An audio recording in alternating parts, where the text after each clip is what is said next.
When your boyfriend asks for space, it's natural to feel hurt, confused, or angry, but it's not necessarily a sign of a breakup. Instead, it's an opportunity to strengthen your relationship through clear communication and honesty.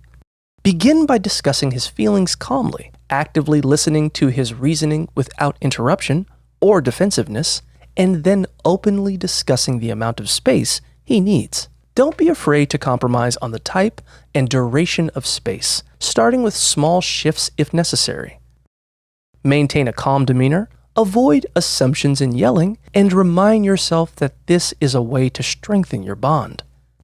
Additionally, you can support his process by texting him less frequently, avoiding his social media, spending more time with your friends, pursuing your own hobbies, and reflecting on the relationship from your perspective, all of which contribute to individual growth and a stronger relationship dynamic.